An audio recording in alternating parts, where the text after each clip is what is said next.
20. Welcome to the Buck Stops here, the official podcast of NotInHallOfFame.com, and I'm your host, Kirk Buchner, the owner and the operator of NotInHallOfFame.com and the sister sites, the Fictitious Athlete Hall of Fame, the Fictitious Rock and Roll Hall of Fame. Today on the Hall of Fame show, Evan Nolan and I, we're going to take a look at two very important passings in the Hall of Fame world. The first being Florian Schneider of Kraftwerk. One of the most important bands that just don't get their due. Florian was an original member of Kraftwerk, a founding member of the group, and we look at his career and legacy. We also look at Don Shula, who passed away at the age of 90. Legendary coach. Legend is a word that is thrown around a lot, but when you're talking about Don Shula, it's not a misnomer. The man was a legend. The most coaching wins out of anybody in the National Football League. That says a lot. Former also two-time Super Bowl champion with the Dolphins. We also had a little bit of a project. If the baseball season of 2020 is cut in half, or maybe doesn't even happen at all, whose Hall of Fame cases hurt the most? So with all that being said, hope you enjoy the show. Evan, how you doing, brother? I'm doing pretty well, although my job, not quite sure of that, because I've worked for them for 6.5 years and I'm changing jobs within the company, which was supposed to be happening Monday. But apparently because of COVID-19, they can't actually get my background check in time. But I've worked for them for 6.5 years. So I'm not sure what they think I've been doing. Oh, okay. Interesting. Yeah, it's a little weird. So I guess I'm delayed at the start, but I'm not quite sure why they need a full background check when they've already run multiple ones on me previously, or what they think I have done in the last 3 years. But whatever. I think they want to find that Jeopardy appearance. Yes, that's been locked in the archives forever, I hope. So. Well, you did. So I wanted to apply for that. But at the time I finally decided I was going to apply, then they said it was not applicable to Canadians.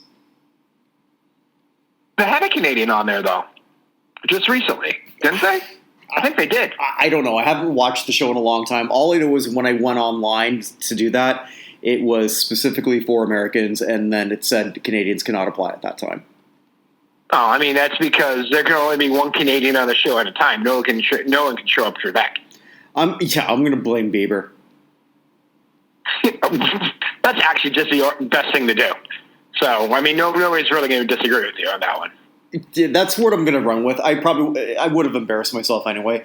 As long as I had the Cliff Clavin dream board for me, I would have been okay. But, there's just too much shit. I just don't know. Yeah, I wish I had done well enough or poorly enough to actually put in who is somebody who's never been in my kitchen. But that just didn't come up to me. Tony Curtis! Tony Curtis is still alive. We should call him. Ask him. So anyway, how things in? Are you on the liquor yet? Or are you still abstaining at this point? I'm still abstaining, and mostly because I'm too lazy to go and buy it at this point. It's one of those things that now that I've sort of gone past 50 days, is okay, do I go now for 75 and sort of prove that? I mean, when the bars aren't open, it's also really not that tempting. Well, hey man, you've already passed Jesus Christ by 10 days, so good for you. Well, there you go. See, once the religious categories go up, I was lost. So just as well I didn't sort of participate. Which, speaking of religion and people dying, 2 big people have died. Yeah. I know that's a horrible segue, but I wanted to come up with something. Yeah, it was a tough place to go from.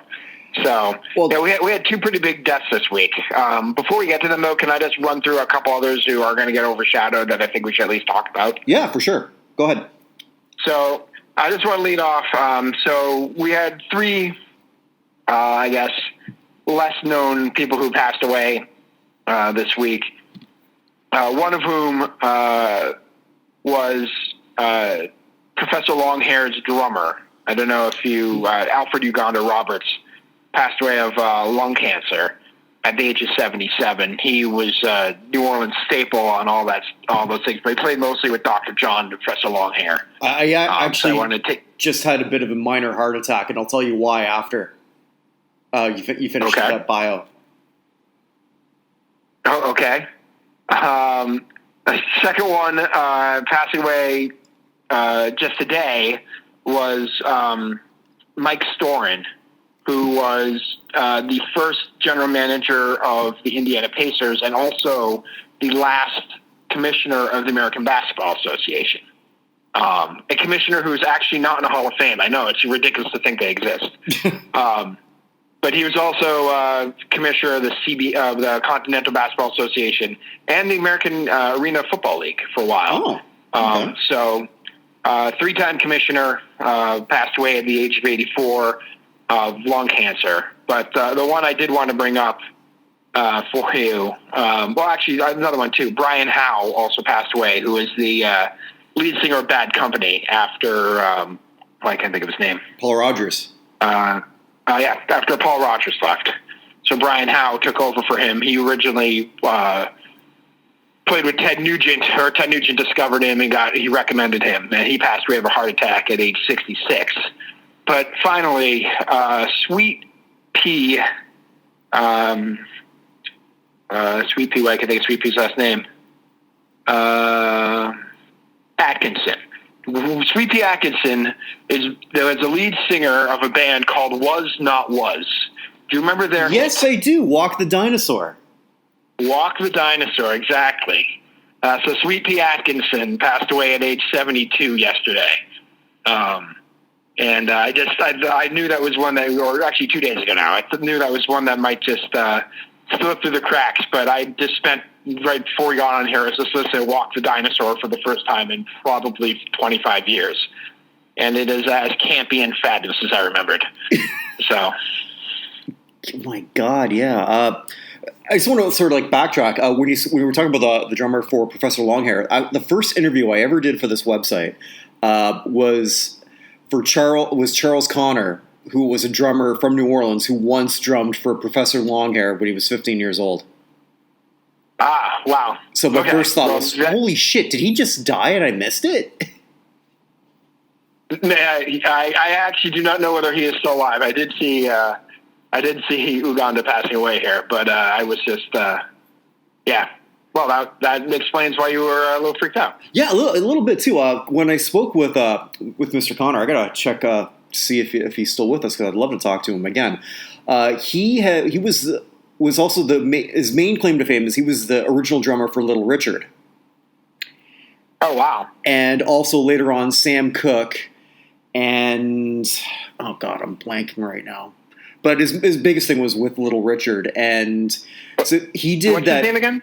Charles Connor, and he did a drum riff that was covered by Led Zeppelin. Rock and roll, that opening. So that was actually Charles Connor's original riff. Ah, interesting. Well, Charles Connor is still alive. I'd be happy to let you know. He's 85 years old. Yeah, he was telling some great stories. Sort of how he really loved sort of like working with Little Richard because, well, Little Richard wasn't necessarily all that interested in some of the women. Okay. So he did pretty well with the groupies. Got it. I'm not going to try to do an impression of how he told me that because it will come off not very politically correct. You should rerun that interview somewhere so we can all hear it again. Well, it's one that I wrote it out. So because I did record it and then I wrote it as if it was an article. But got it. Yeah, that's one that I've definitely got to go back to because it was a great interview too because he was right there at the birthplace of rock and roll and then modern soul. Mm-hmm. And then with Professor Longhair doing that at 15, it's just like it is. Yeah, the big thing too because his drumsticks are actually a set of his drumsticks are in the Rock and Roll Hall of Fame. Wow. Yeah. He seems like somebody for the sidemen that they should consider. They haven't done the sidemen category in a while for the Rock Hall, but that seems like somebody who you'd maybe want to bring up. Oh, definitely. Well, it all depends on whether Little Stevie's done looking through his old record collection. Yeah. You got to get each member Procol Harriman individually. Oh my God. Well, actually, maybe that we'll start off with that one then, since we're talking about the Rock and Roll Hall of Fame, because to me, one of the biggest legends and I'll admit I was pissed off. I didn't see his name trending on Twitter. Florian Schneider of Kraftwerk, and it didn't get to me when I learned about it, but it's been bothering me all day because I guess I knew today we were going to talk about it. Mm-hmm. Absolute legend. I was listening to a lot of Kraftwerk this morning, and I don't know about yourself, because like for me, like born in 72, I know I'm a little bit older than you. I don't look older. says because you don't drink anymore. It clears you up. Actually, I'd like to think that sort of like I think it helps me out because the extra fat smooths out any wrinkles I might have. Yes, that makes sense. Yeah, I'm going to run natural Botox. It's always those people who are super in shape that always look super old. The one thing I've sort of also learned talking about sports as much as I do is all these great athletes seem to die around the same time as the people who didn't do shit in a gym. So, yeah, it's all random, man. So anyway. Yeah, and so I was listening to a lot of that. So I sort of bring up born in 72. So like when I started listening to music regularly, I guess it would be sort of like the early 80s. So like there was a lot of synth pop going. And so I kind of discovered Kraftwerk going backwards. And then hearing all of and then understanding just how influential they were to everything that sort of happened afterwards. And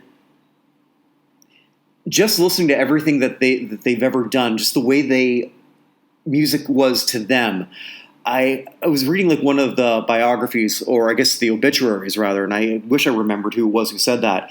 And it was actually sort of a knock on Kraftwerk, where they said like these are the type of guys who like they would want to hear the planet explode just so that they could hear what kind of music it was. And it kind of was. It's kind of accurate. That's the type of guys that they were. The way that they looked at music was so much different than everyone else, and then the way that everyone listened to Kraftwerk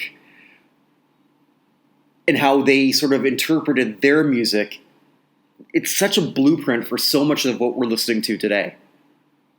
Yeah, absolutely, 100%. And Kraftwerk's been number one on your list now for several years, right? Off and on, yep. Off and on, depending on sort of who was eligible at that point in time. They're back at number one right now. Like I know when Radiohead was first eligible, they moved into that spot. They've never been lower than number 3. And to the credit of the nominating committee, at least, they put Kraftwerk up multiple times over the years. Just much like many other people they put up, they haven't had their way in yet through the voters. And I wonder if, like when Donna Summer died, they finally put her in. Whether this is a situation like, oh my goodness, the main person here, or one of the main guys here, Florian passed away. Florian Schneider passed away. Now maybe I should take a deeper look at Kraftwerk, and now maybe they get in. I hate saying that's what happens at the Rock Hall, but that's what happens at the Rock Hall all the time. It does. And was it you who said on a previous show that they could probably get in via, like the Amit? I always say his last name wrong, so I'm not even going to say it. The Amit Ertegun Award. Yes, thank you. I mean that is something that you might consider, except they need to get every single record executive who's on the nominating committee in there first. But yeah, I mean, a musical excellence, they're good. Even at this point, even though they're still, they're not necessarily old enough for it. Like a Foundations of Rock, those folks where they got Wanda Jackson and other people in that way. They just need to be in it. It's farcical with the way music has gone and how far music has followed down Kraftwerk, the path Kraftwerk laid out for it, that they are not in at this point. And, it's not like, we were talking, I know this is a really horrible analogy, but it's not like when we were talking about Eli Manning, how we've said that there's no point where I'm ever going to see him as as one of the 5 best guys in whatever group of finalists he's in. Kraftwerk has been that not almost every single time they've been nominated. Mm-hmm. The only criteria that the Rock and Roll Hall of Fame has ever said they had was influence. It will influence and musical excellence. Right. Those are the two. So that they're 2 for 2 by a wide margin of any other group I can think of. Mm-hmm. And yeah, the only thing that's not. Yeah, I was just gonna say the only thing that sort of gives me a bit of solace is it's not like they've ever done one interview where they said, "Hey, you know what? We'd really love to get into the Rock and Roll Hall of Fame. It means a lot to us." Yeah. And you don't think they've thought about it once, unless somebody asked them. Yeah, you and I have talked about this before. That if they got in, would they even show up? And if they showed up, would anyone even know? Mm-hmm. Just because they've been so anonymous looking to the general public at large. However, I mean, I don't know if you saw Edwin Collins when he found out a couple days ago that Florian Schneider died, said that they asked what he thought of Florian Schneider. He had 2-word answer. Did you see what he said? No, I didn't. What did he say? He's God. That's all. That's all Edwin Collins said about it. I mean, there's a large portion who understand how important they are. There's a large portion who haven't quite figured it out yet. But I hate to say I think this probably improves their odds of getting in the Hall, but I think this probably improves their odds of getting into the Hall. It probably does. I hope it does. I feel like I'm sort of on this little island banging that drum and then at the same time banging my synthesized drum. Okay. Not an actual drum. It's computer generated, but you're still banging it. I'm still banging it. Yeah. On the keyboard. Yeah. It's and again I always ask myself every time I get this passionate, like, why do I care this much when I know they don't? And I think I also have one regret. I never saw them perform. I was invited to do that once in Toronto, and I never got around to it. I forget why it was I couldn't go, but well. No, and clearly a giant in music, even if he's not as well appreciated on this side of the Atlantic, and by necessarily the more casual music fan. But clearly one of the giants of music passing away. And the weird thing was he died April 21st. And it wasn't mentioned until a couple days ago. Have you been noticing this has been happening a lot, though, with a lot of the people we've been talking about over the last couple months? Yeah, it happened to Neil Peart, too, didn't it? It did with him and then a few others. Before they said so. Yeah. Quite a few others, and I don't know why that necessarily is, other than maybe like it's been a busy news day. They're just people just keeping stuff to themselves a lot more. I'm not really sure why. I don't know either. Or he had the audacity to deny something other than COVID. So there's that.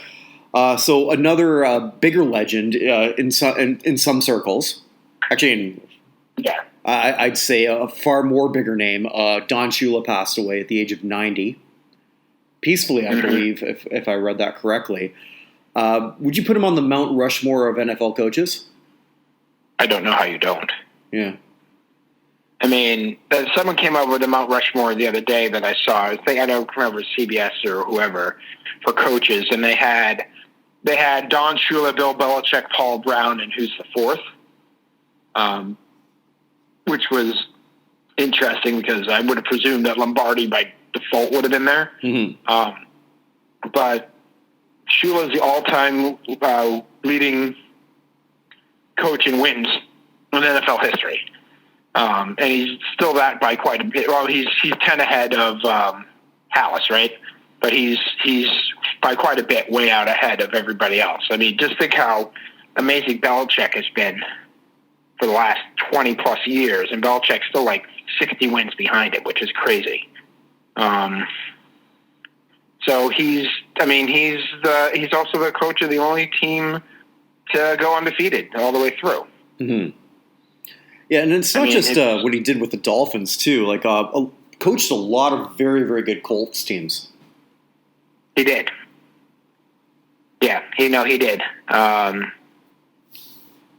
Yeah, but I mean, he's best known for his time in Miami, and being kind of the dean of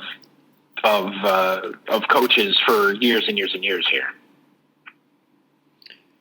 It's I was prepping sort of like for that one, just to do the quick bios and then just looking how everyone is giving their condolences. A lot of the former players all using the deference of Coach Shula, which just shows how much he was loved. I remember then when I got the chance to talk to Richmond Webb, just when he was talking about just that, getting that call just from Coach Shula, do you want to be a Dolphin? And how excited he was. A, to be a Dolphin, and B, that I remember that he said, I was so happy it wasn't someplace cold. Yeah. For us northern guys, I mean, we forget how much people hate snow when they've never actually lived through that. It boggles my mind sometimes thinking about it.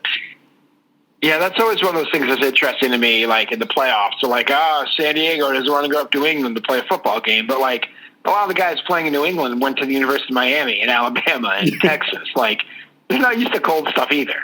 But yeah, no, it's Shula's got 55 more wins than Belichick. Do you know who's second on the active list for wins for the NFL right now? Ooh, coaches? Okay. Sean Payton? Nope. Mike Tomlin? Nope. Who the hell am I forgetting? Peyton has 131. Tomlin's got 133. He's tied with Pete Carroll with 133. Belichick's got 273. So he's got 140 ahead of third place. I feel like this should be so obvious. It's super obvious. He just won a Super Bowl. Oh. Crap. I'm still blanking. My God. He lost the Super Bowl to Belichick, where his quarterback, instead of running the 2-minute offense, was throwing up on his way down the field. Oh, okay. Yeah, Andy Reid, the mustache. Andy Reid, right. So Belichick's got 273, so he's 55 away from Shula's 328. Andy Reid's got 207. So the next guy up is 121 behind Shula. And the guy after that is, like I said, Tomlin and Carroll are at 133. So they're both almost 200 behind Shula, just to show you how far away from the average human being he is at this. It's crazy. Shula's also one of those guys. I feel like he's, in a way, like Tom Brady in a way. For the last 10 years that he was coaching, he's reading article upon article. I was sort of like back in the well before the internet days, where it would be like, has Shula lost it? And then you look at everything that he did, it was just like winning record after winning record.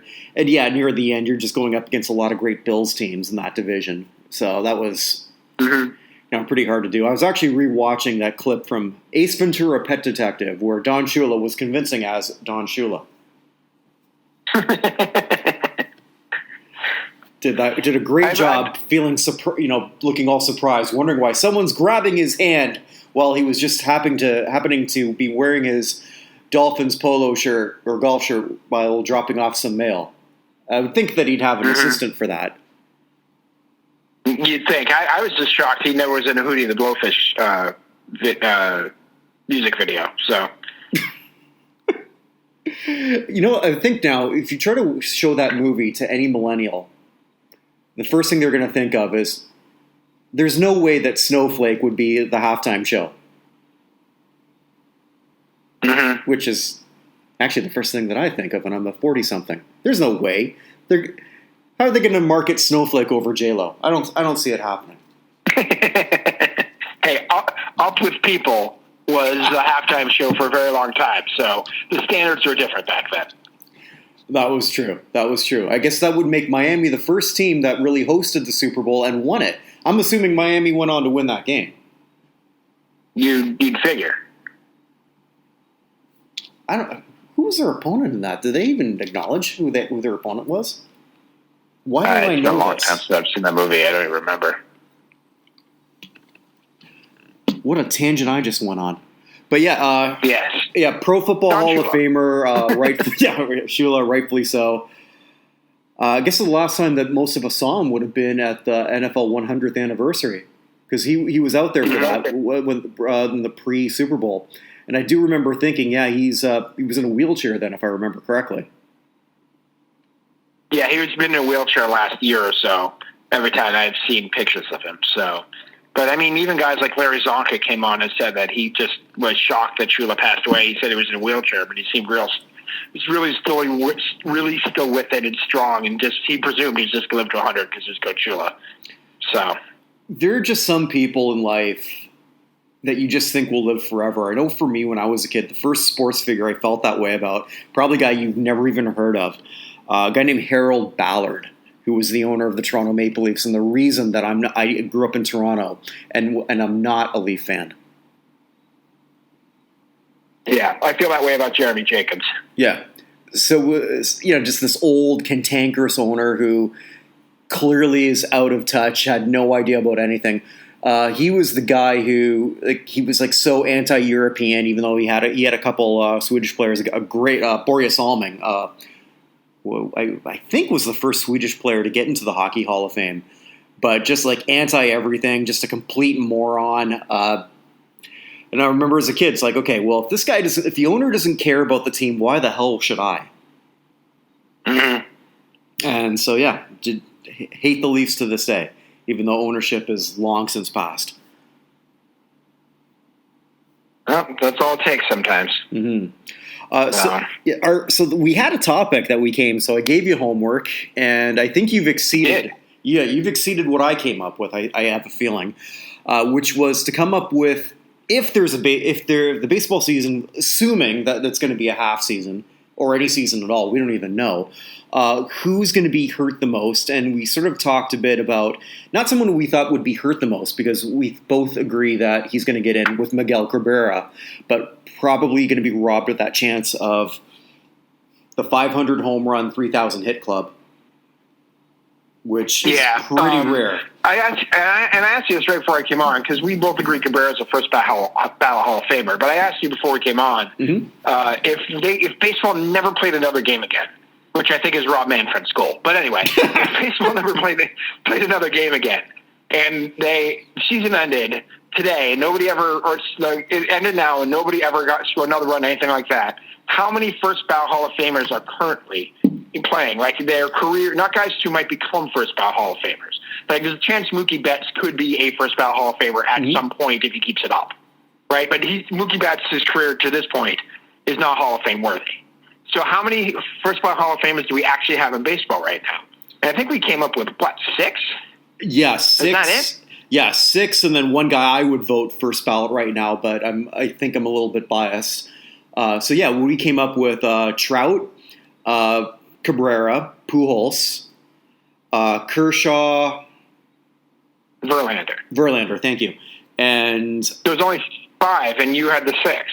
Yeah, well, who you could convince me might have a shot at it. Yeah, and it's just maybe because I'm so big on when someone's that dominant over even a short period of time, and that gentleman's Max Scherzer. And I'm probably wrong when I say that at this point, but that's just, I guess, what I'm believing, and I know I'm not thinking.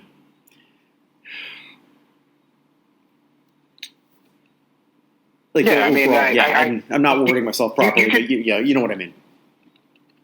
Yeah, you can definitely make a Scherzer argument. I don't think there's any question about that. Jacob deGrom's also won 2 back-to-back Cy Young awards, but I'm not with 10-9 and 11-8 records. That's how good he was, because that Mets team is so bad, or was so bad. But it's hard for me to. It's hard to see who else you would put in, because there are guys who I thought would get there, and we'll get to some in a second, who just ended up short. And let's go through the list. So who's your first one you want to talk about? Well, the one I have, and I feel more strongly about him than all the other ones I came up with combined, and that's Edwin Encarnacion. Oh, that was one of the ones I was going to do. Yeah, Edwin Encarnacion is is someone who really needs this year if he's going to have any shot. Because right off the top of your head, he's not someone you think of as a Hall of Famer necessarily. No, and in terms of even traditional or advanced metrics, all he's got going for him is that home run total. That's it. Mm-hmm. And I shouldn't say that's it. I mean, like that's making it very one-dimensional. Like that's putting it very simply, and I shouldn't do that. 3-time All-Star. What's he at right now? 1,807 hits. Really great power numbers. But designated hitter, when he did play in the field, he was terrible. His B-WAR right now is 36. He probably won't even reach 40 just because he's always going to be a DH. But his home run total right now is 414, and he's 36 years old, still pounding him out. Last year he did 34 home runs. So this guy needs 500 home runs to be in that conversation. If I remember correctly, I don't believe he's been associated with PEDs. I don't believe he has either. He's not someone who comes to mind. Yeah. So whether he has or hasn't, sort of irrelevant. Just right now, there's been no association with him. So I think this is the guy who needs to hit as many dingers as possible. And he's running out of time to do it. So losing a year at age, actually he's going to be 37. So losing that is massive for him, I think, more than anyone else. Yeah, he needs it. So it's a question now as to how much 500 home runs matter again, because clearly during the PED era, 500 home runs didn't matter at all, right? And we had so many people zoom past it that the magic of the 500 got lost. At this point, though, right now for all-time home run leaders, we have Encarnacion is third at 414. Mm-hmm. So it's Pujols is 656 because he's Albert Pujols. I don't think it mattered when he played. Right. Miguel Cabrera's got 477, Encarnacion's got 414, and Nelson Cruz, believe it or not, has 401. There's no one else above 350 in majors right now. The next one up is someone who I will boo the rest of his career, Ryan Braun at 344. Still one I've been on record saying this before. What he did with his PED stuff is one of the most despicable things anyone has ever done. Yes, basically trying to ruin the guy who took the sample and destroy his life because this dude cheated and knew about it. Didn't Ryan Braun know that the playbook was either A, I don't know what I took, or B, I was just prescribed something. Like, just how he went to sort of like, it's got to be this guy's fault. Has to be because he hates people who look Italian who aren't. I don't know. I mean, he was arguing that the guy didn't properly seal the bag and was lackadaisical at his job and basically a terrible worker. They tried to get the guy fired. And to this day, Ryan Braun can go to hell when it comes to the Baseball Hall of Fame. I'm not condemning people to eternal damnation. Just when it comes to the Hall of Fame, I'm condemning them that way. So anyway, back to Encarnacion though. So Encarnacion is definitely somebody who needs this based off of where he is. He gets up over 450. Now it's going to start being a race, and he's probably good enough to hang around for a little bit to where he might get another 50 homers after, in the next few years. I mean, last year how many homers did he hit last year? Hold on, I'm looking in the wrong 34. Place. He hit 34 last year. So let's just say he gets another 30 this year. Now he's at 444. And that's striking distance. You know what I mean? But yeah, he desperately needs it because his scores for the Hall of Fame monitors. Black ink for batting, it's a 4, and the average Hall of Fame is 27. For the gray ink, it's 83, and the average Hall of Fame is a 144. For batting under the Hall of Fame monitor, he's a 62. The Hall of Fame is 100. Hall of Fame standards, he's a 32, where the average Hall of Fame is a 50. And for Jaws, he's 36 career WAR and a 31.8 Jaws. The average Hall of Fame is 66.9 WAR and 54.8 Jaws.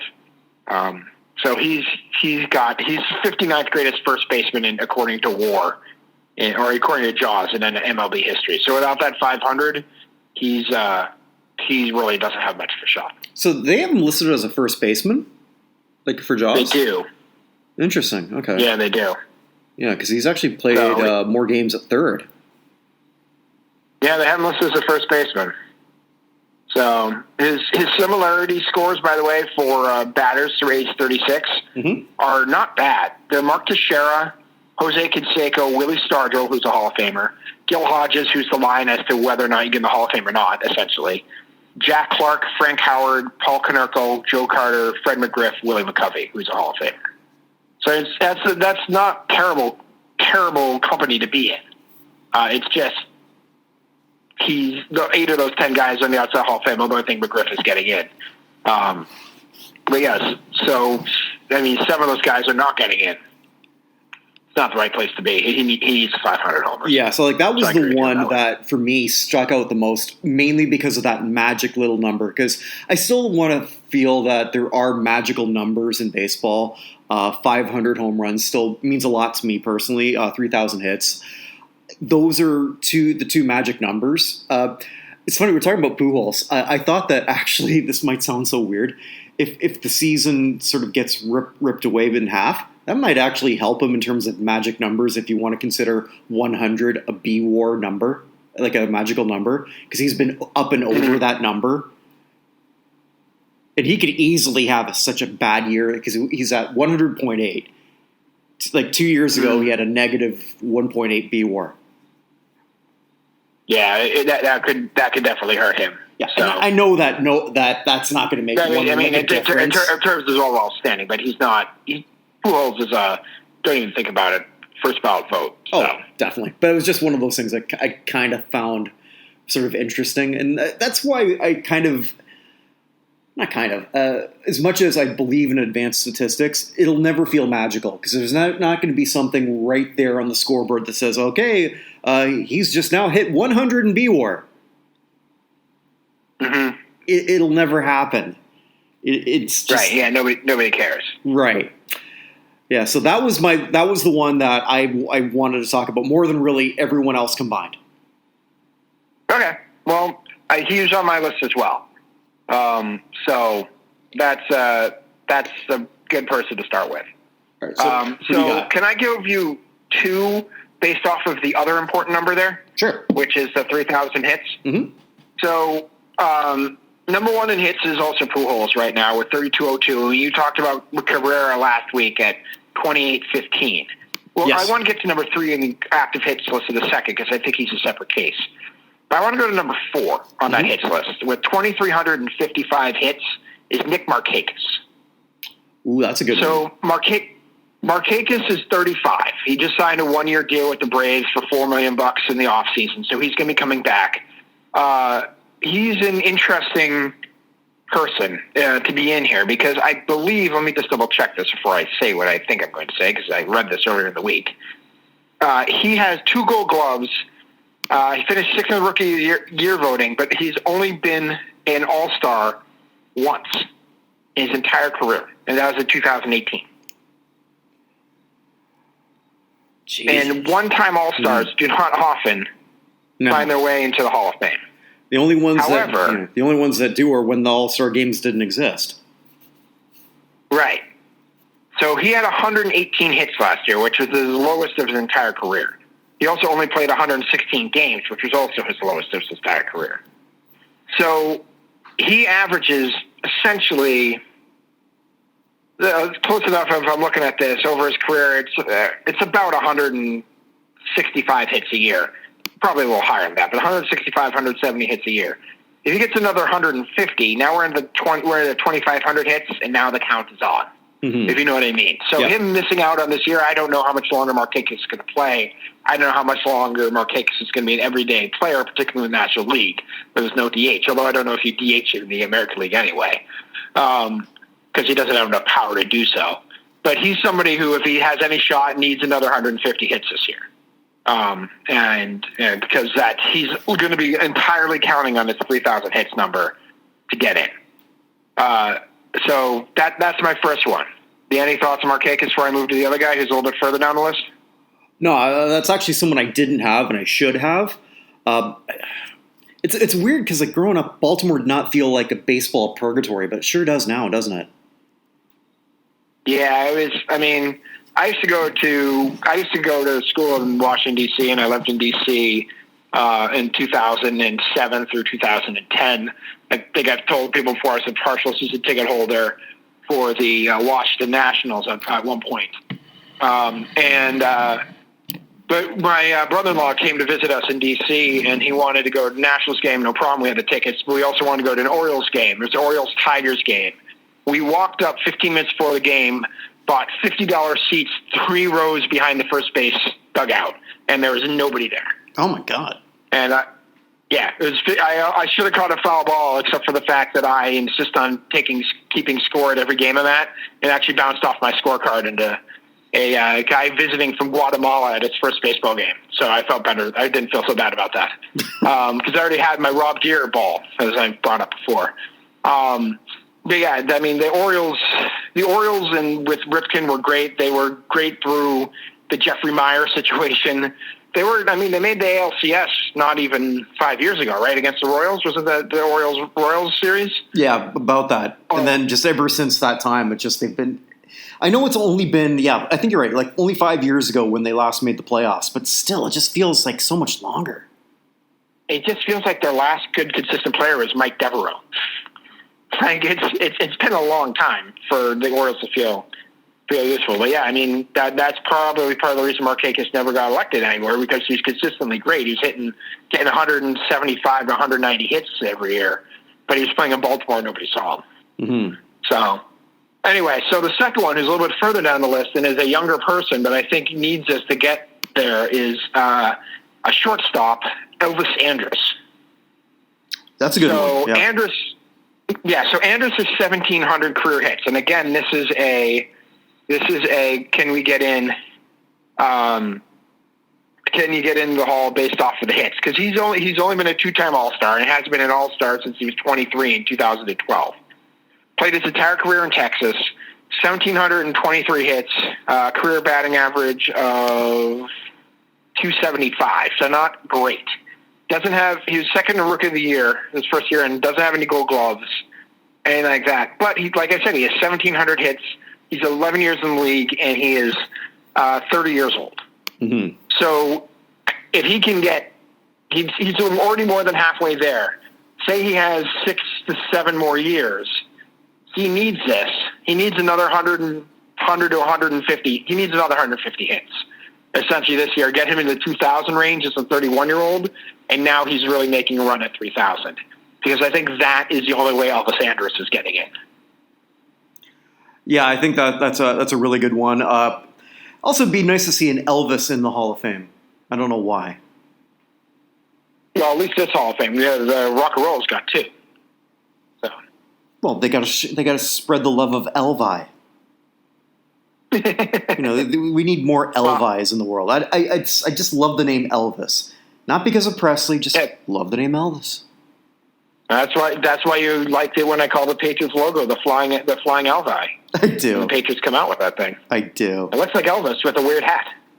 So, so that's my second one. Oh, well, I guess my third one, because you did Encarnacion. Let's go back to you. Who else you got? I'm sticking with Team Canada and Joey Votto.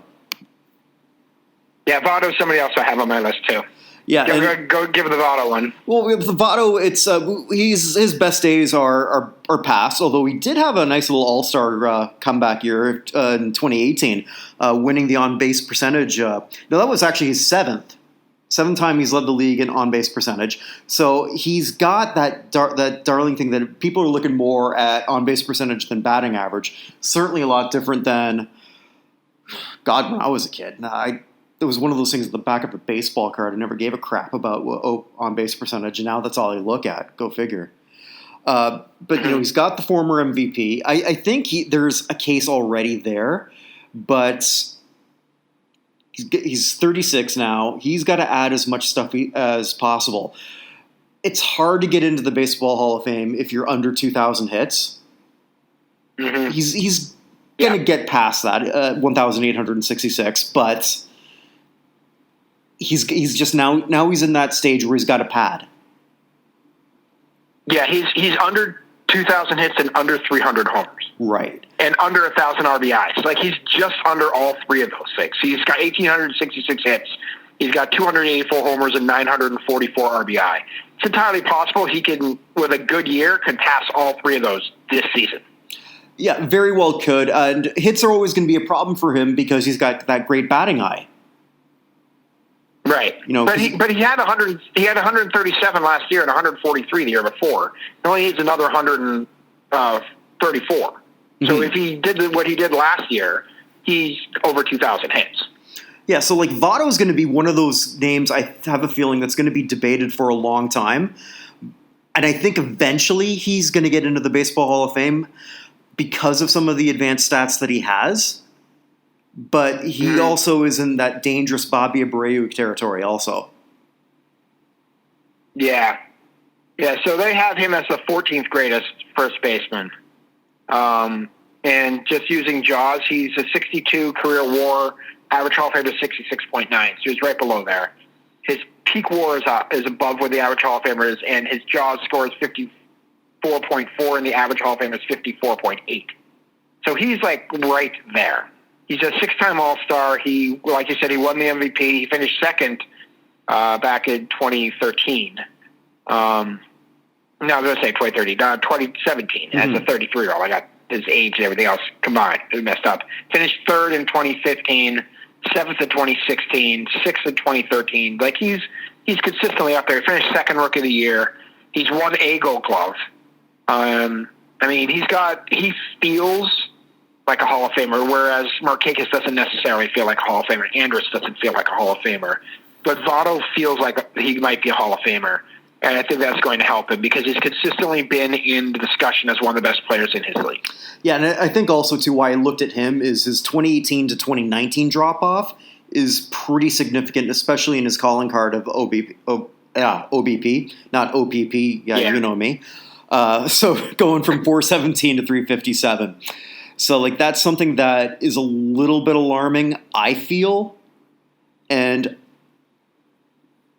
I don't know. Votto is one of those guys. I think he's a Hall of Famer, but I can see how he could also drop off easy. Yeah, he also led the majors in OBP 3 separate occasions, in the NL and 4 occasions other than that. So he's led the league in OBP 7 times, which is going to help. He led OPS twice. Led in slugging once, led in walks 4 times, or 5 times actually. Yeah, he's someone I can easily see. I think you're right. He's below. He's not someone we talked about as being a surefire first ballot. But give him some time, particularly compared to everyone else. I think he's in. Particularly if he can get over. If he essentially did what he did last year in a down year. Although he dropped his batting average quite a bit. He's a 307 hitter career now, but he hit 261 last year, which definitely did not help. Mm-hmm. But if he can have 134 hits, 16 homers, and 56 RBIs, which is not crazy for him historically, depending on how you feel about that drop, he's above all those like minimum numbers in people's heads. So I think you're right. I think a healthy age 36 season for Votto helps a ton. Yeah. Who else you got? I'm going to go back to 2 players on the same pitching staff. One of whom I brought up last week, who's John Lester. Mm-hmm. And so Lester, let me get him here, going from guy to guy. So Lester, career-wise now, has... So he's 190 wins, 108 losses. Now, like I said, I think we're going to get to a point now with just the way pitching is done in the majors where 300 wins is, if not impossible, highly unlikely to ever happen again. So I think 200 at least becomes the new threshold for a lot of people, although Pedro never got to 200, but Pedro was Pedro. Right. And and Kershaw, I don't think is ever going to get to 200 either. I don't think he's there. I actually don't remember off the top of my head. But I don't think that necessarily matters with him either.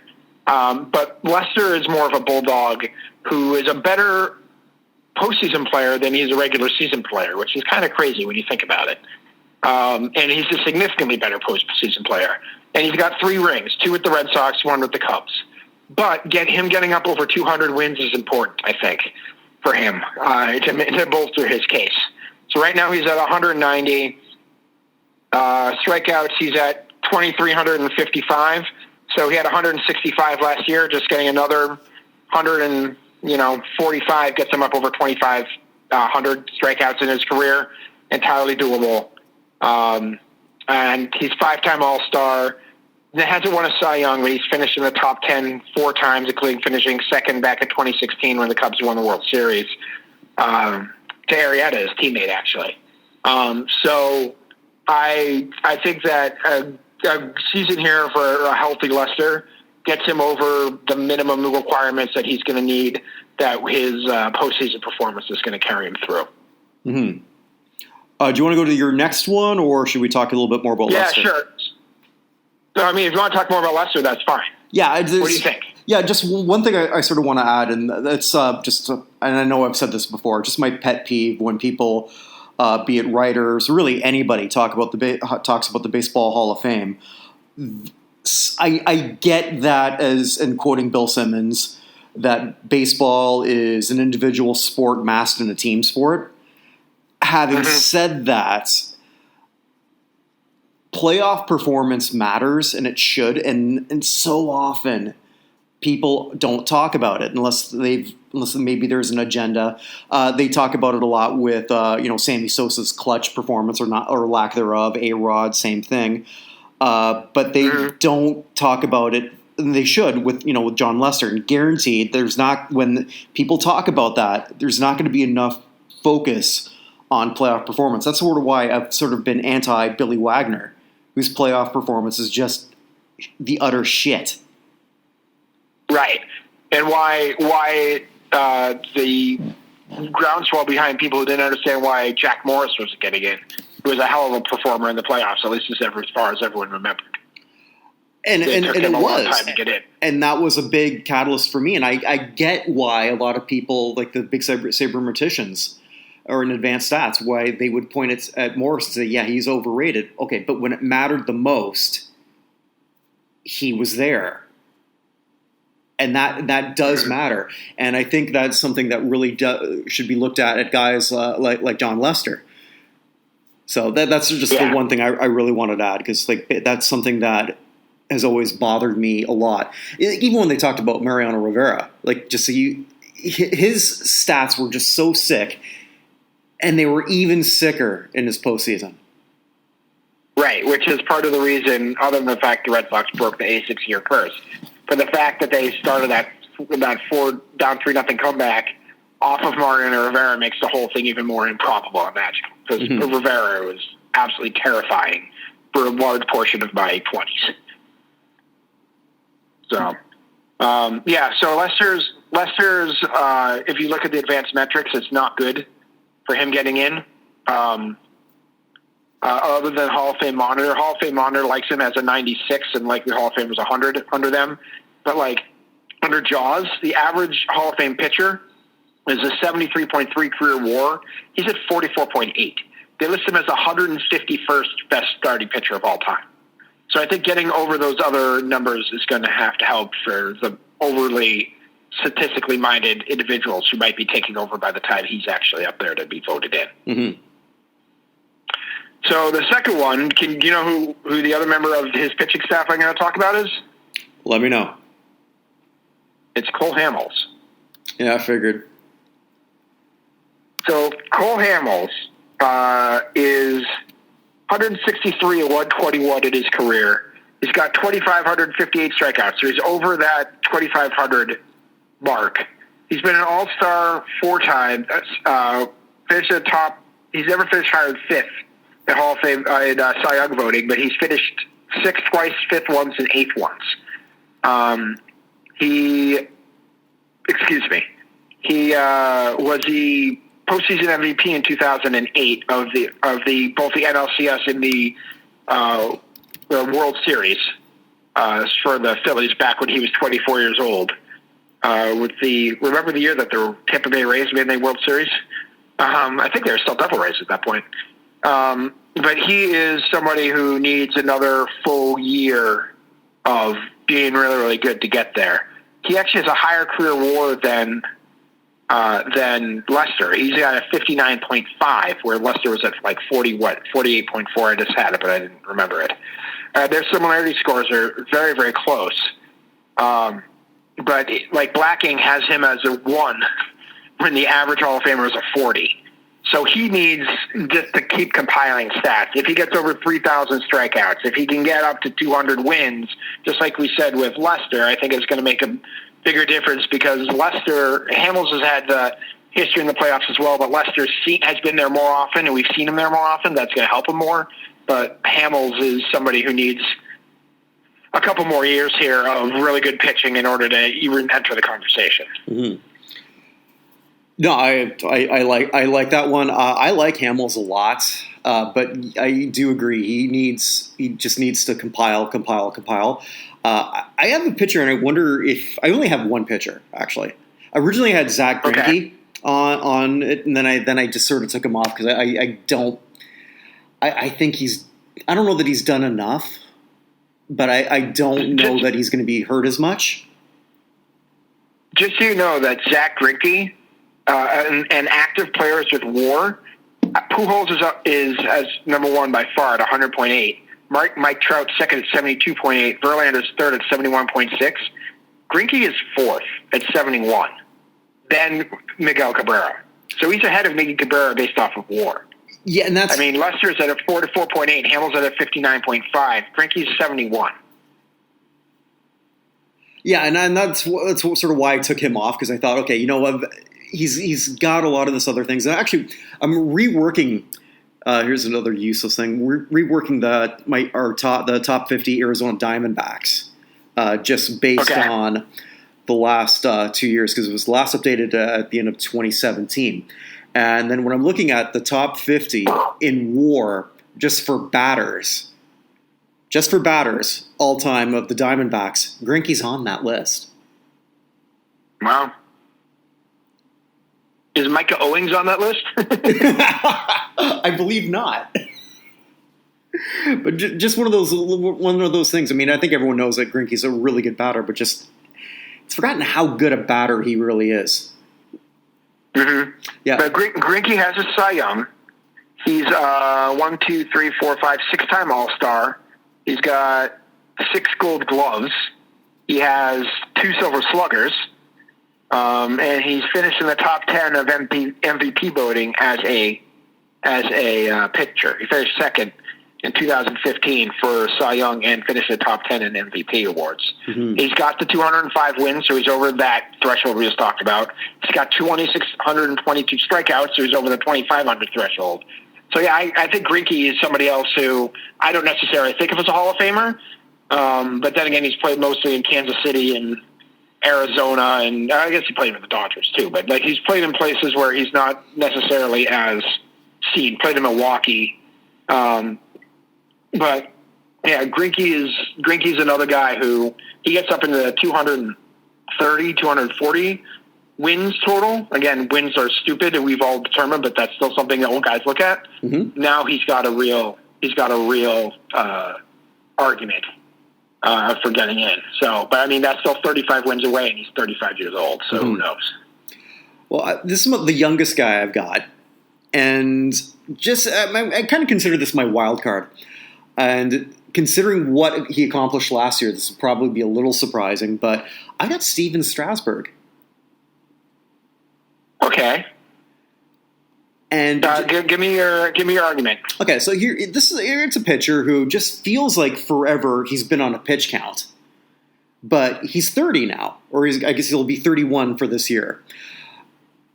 Record of 112.58. Now I know we just sort of like went through all about this with wins and whatnot, and that's a phenomenal winning percentage of 112 and 58. But yeah. He always feels like he's on borrowed time. He does. And maybe it's just sort of like this whole era, like Strasburg, just to me, it's almost like he's protected behind this glass. Like, don't break until you actually need him. He's the Samuel L. Jackson, from Unbreakable guy to me. Mm-hmm. So he's coming off his best year. Has he done enough to be a Hall of Famer at this point? No, not even close. But he's got to do a little bit more. Now he's in his back nine. It doesn't feel like he's in his back nine, but he is. Mm-hmm. And I know he's got that World Series MVP, but like we just discussed, it's not talked about enough, and it never will be. Yeah. So I think he needs. I think you're right. He needs this season to keep building his resume. Yeah, to really build that up, to actually have a year where he's the ace, because he's not. Scherzer is. Mm-hmm. So like all this hype and everything that's always been put around him, and he's just slowly putting together good year after good year, but he doesn't have a whole lot of time left to put on a monster year. That is a good point. Interesting, because I put Strasburg in the same category a little bit as someone else I brought up earlier, is Jacob deGrom. Mm-hmm. Both of them are 31. DeGrom didn't start until he was 26 in the majors, right? He won Rookie of the Year. He's been DeGrom's been an All-Star 3 times, won 2 Cy Youngs, finished 8th another time, and 7th another time, and he's finished top 10 of MVP voting twice. Like, DeGrom is 5 years behind Strasburg in terms of compiling, but is actually ahead of him in WAR. So I put the two of them kind of together in a way, although I think DeGrom only has 66 wins because he's played for some terrible Mets teams. But the two of them in the same division there, about the same age, really probably could use another season here, because there's no way DeGrom is going to get in with like 110 wins. Like, this is not going to happen. It's kind of they need the opposite of each other. DeGrom's got to compile, and Strasburg's got to have like one monster year to really put himself in a conversation, because right now he's not, and he's capable of it. That's true. No, I agree. He is, and he's got a hell of a team around him still, which is going to help. Yeah, because Strasburg's got a WAR 33.5 and DeGrom's at 35.5, despite the fact he's only played 6 seasons. Mm-hmm. So, that's going to be interesting. You're right; they are opposites of each other. So Strasburg's not somebody I actually put on my list, but because I have him in the same sort of boat as DeGrom. But yeah, you're right. If they could have an opposite issue where Strasburg just has his MVP season and DeGrom somehow gets 22 wins, or Cy Young season. Sorry. That would help both of them quite a bit. So, interesting. Yeah, do you have anyone else? In terms of pitchers, no. That was the only pitcher I really had, because every time I came up with one, then I just pulled him right back off. Just with thinking about the only other player that I really had that I was sort of looking at, and I almost consider him sort of like a batting equivalent, although that's not quite fair, Paul Goldschmidt. Okay. Who... I think he's definitely declined from on his first year in St. Louis. Whether he can come up with something really, really special, but 6 All-Stars in a row at a position where it's pretty hard to do that. But when you look at his overall metrics and numbers, he's not there. Right. So he's still potentially in his prime, probably not, but losing a good chunk of that time of what he's got left on the bottom part of his drop of being elite, he needs this. Yeah, he's 31 this year. He's been an All-Star 6 times. He has 4 Silver Sluggers. Hasn't won an MVP, but he's finished second twice, third, 6th, and 11th. So yeah, he's definitely the conversation. He was playing all those years in Arizona. He's now in St. Louis. Yeah, I actually didn't put Goldschmidt on there. He's got 1,337 hits. He has 243 home runs. So he's got 807 RBI. So he's got quite a bit of making up to do in order to get there. But yeah, he's somebody who definitely needs a full year like he had last year. Yeah, and that's someone who I think really can't afford to have some of his primes taken away from him. Mm-hmm. Interesting. Yeah, so that pretty much completes the ones that I had. I mean, I did look at Nelson Cruz for a bit, but we already touched on him. Yeah. So I have two more I want to talk about that. Okay. One of whom is the only relief pitcher I think is worth talking about, and he had a terrible year last year, and that's Craig Kimbrell. Okay. So Kimbrell last year had just had a disaster of a year. Like anyone who saw the Red Sox win that World Series in 2018 held their breath every time Kimbrell came in the playoffs. Like he clearly seemed like he had been losing it at that point. And last year in his 3 years of Boston, he had a 3.40 ERA, 1.43, 2.74, and then last year he ballooned to 6.53 for his ERA. His career ERA before last year was under 2. So saves, I know we all think is a weird whatever stat, but he has 346. He's 31 years old. Relief pitchers tend to last longer than other folks. If he could get, just say, he had, let's just say 30 saves. 30 saves gets him to, hold on one second here. I moved out of this. 30 saves gets him to basically top 10 all time. He'll be right ahead of Papelbon and behind Joe Nathan at that point, and he'll be working his way up. I think he needs a bounce back, healthy, good season. He'll have the chance to get the saves at the Cubs, but if he's going to make a run at getting to the Hall of Fame, he needs to get up over 500 saves as fast as he can before, and hopefully he hasn't lost it.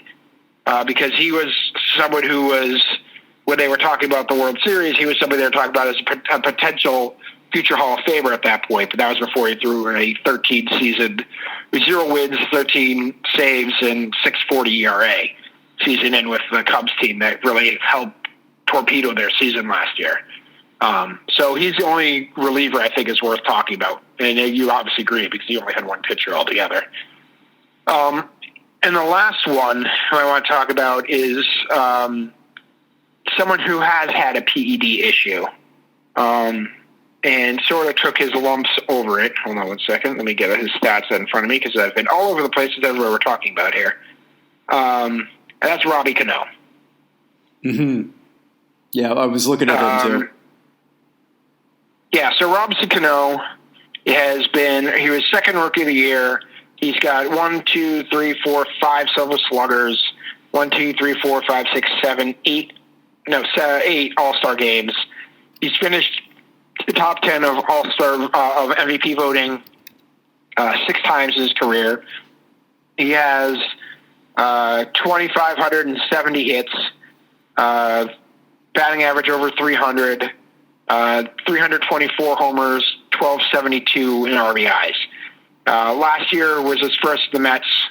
Not the greatest. He only got to play 107 games after only playing 80 the year before in Seattle. So it's entirely possible he's never going to be healthy enough to really get where he needs to get to. But he's only 430 hits away from 3,000. And I think with his PED conviction's the wrong word, but positive PED test. Writers are a little bit more forgiving of the laissez-faire attitude that happened during the PED era and giving some of those guys a break on it. Someone like Manny Ramirez, who otherwise would be in the Hall of Fame, hasn't sniffed it because he tested positive after the testing was in place. Right. And I think that's really going to hurt Cano when it comes up to it. I'm not sure. I think he's falling short anyway. He's already 36. He'll be 37 next year. He probably doesn't have enough time to get there, but he needs a season where he's playing the whole way through and getting as close as he can to 3,000 hits and 350 homers, which as a middle infielder is moving up in the right direction for Hall of Fame. But I'm not sure he's ever going to actually get there. Yeah, and I think that's sort of why I think he needs a season. I think it's sort of like why I left him off, just mainly for that reason. And maybe it's my own personal thing because I've said this a few times before. It's not that I don't give a shit what somebody did before 2004, but it was different. If it wasn't negotiated by your union, you can sort of like play. I don't want to say play stupid, but it was an agreed upon cheating. Let's say.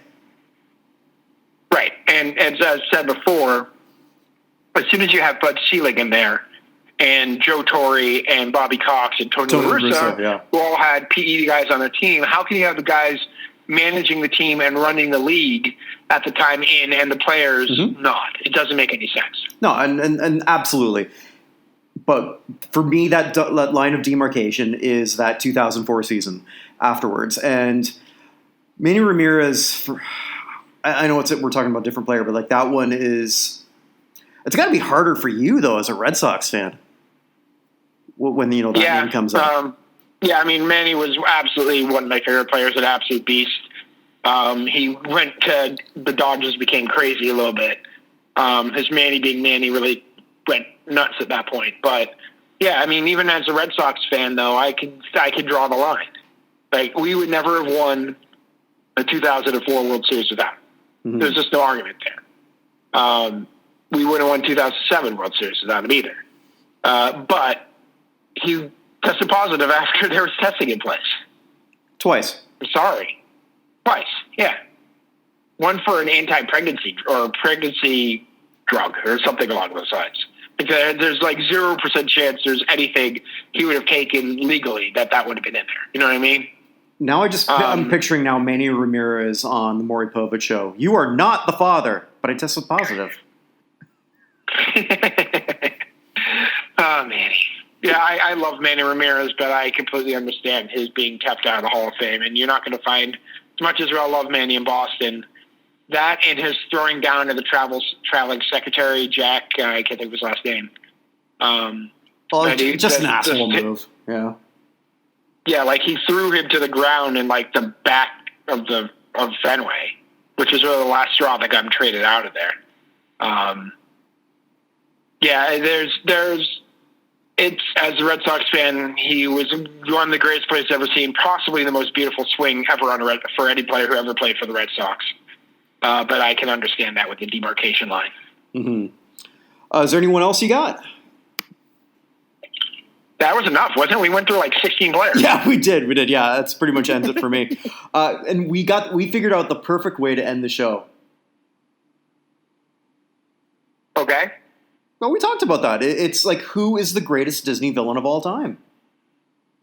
Oh, well, yes. I thought you were going to be amping it up a little bit more. So we're into the finals of the greatest villain of all time. Like I told you last week, it was a wipeout with Frollo over Governor Ratcliffe and Scar over Ursula. This one has been much closer. The polls are still open, but as of right now, it's about 60-40 in favor of Frollo. Oh, so it's still open. Okay. I think I have to cast my vote. They're still open. Yeah, I close them on the weekend. Okay. So we'll know for sure who it's going to be.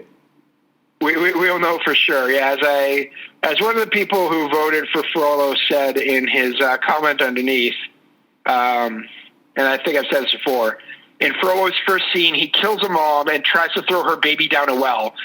That's literally him just warming up. I just realized too, I'm really bad at that banter because you said like, hey, yeah. Anyways, I've got to work on my segues and all of this. So yes, my bumpers are not great, as they say in the TV business. But yeah, so it's looking like it's Frollo, but it's not over yet. So we shall see. All right, so we got to come up with a good topic for next week. Well, I thought we were going to have one. Didn't we talk about this last week? Yeah, we did, but I'm blanking because I think I need more alcohol to jog my memory from last week. I know we had a good one. North American Athlete Hall of Fame. Oh, that's right. Yes, that's a damn good one. That could just be the entire show, just trying to figure out the parameters just of that and how that would work. Yeah, well, I mean, we should. I don't think we should come with names next week. I think we should just talk about it next week and try and muddle out what we are going to be doing here. I think so. I think that's fantastic. Definitely. All right, so let's do that. All right. Well, we didn't say North American, or did we just say the American? If I remember right. I said American, but I mean, Wayne Gretzky has to be in there, and he's Canadian. So, but then let's say North American sports. So in North American, I don't mean like the Mexican Soccer League. I was just going to say are we including bullfighters then, or? No, we're not. We're never including bullfighters. So if we go North American, then we're adding a lot of baseball players out of Cuba, Dominican Republic. Yeah, right. Roberto Clemente could be in this Hall of Fame because he played in Major League Baseball. Okay, so then we're almost looking at the Canadian Baseball Hall of Fame, which includes a lot of former Blue Jays and Expos. Sure. we could also include, I don't know, famous Canadian Olympian. If you like, the first one comes to mind is not a good one, so I don't want to say it. But first one Ben comes to mind, Johnson, of course, for any American is Ben Johnson. But if there's Canadians who deserve being there in another sport, I think we should include them. Really took all the piss out of Donovan Bailey's win 4 years later, or was it 8 years later? Actually, so I'll give you a preview of something I'm working on now. I'm going to be talking to a Barbadian Olympian soon. Oh, wow. Yeah, who competed in the 1976 Olympics in Montreal in the 4x400. Wow. Cool. Yeah, so I thought that might be sort of interesting. See what he remembers of the time in Montreal. That was actually the Barbados' third ever Olympics. How'd he do? They just made didn't make the final heat, but still, sort of like there. Good for him. Yeah, well, exactly. I mean, there's Barbados became a country in was it 1970, but they were able to send people represent in 68 because I guess that was sort of impending. So there was a 72, so 76. So it was one of 11 Olympians. Wow. Which is, I think pretty goddamn cool. That is pretty goddamn cool, of course. Yeah, we're going to the Olympics. It said, so when I was looking all that stuff up, because I'm trying to do a bit of research, for that, if that does happen. And it was the whole thing just is kind of embarrassing as a Canadian when you sort of look at a lot of things. So you remember in '96 when Muhammad Ali lit the torch? Yes. Okay, so and then when we had the Olympics in 2010, it was Wayne Gretzky doing it. That's about as big a deal as you can get if you're a Canadian athlete, right? Or just Canadian sports fan. I didn't look up who it was in 1988 because I just didn't want to. But you know who it was in 1976? I'm not even going to have you guess because there's no point. It was just two teenagers, one representing English Canada and French Canada. The unity of Canada. Wow. Yeah.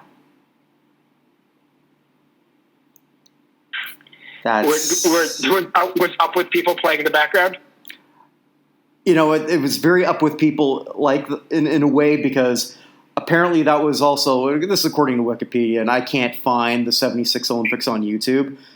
Just little bits and pieces, and apparently it was just a bunch of people singing "Oh Canada" and shit like that. After that, it was the last one where everything after that was more theatrical in terms of the opening ceremonies.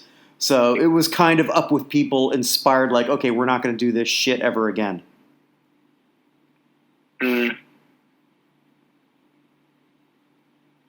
So, yay. I won't be asking him about any of that stuff. Fair enough. But anyway, all right. So let's start thinking about that, and we'll get together and start planning this out next week. All right? Yeah, and hopefully we won't have as many deaths to talk about. That would be good. So it would be good. I'm gonna walk the dinosaur on out of here, though. Damn it, that's good. Why didn't I come up with that? Boom, boom, aka boom. I still have it up on my screen after I closed out all my other tabs. So. Anyway, Nice. I'll talk to you later, man. All right, stay safe. Thank you so much for listening. We hope everyone out there is staying safe and healthy, and look for more content from us soon at notinhalloffame.com.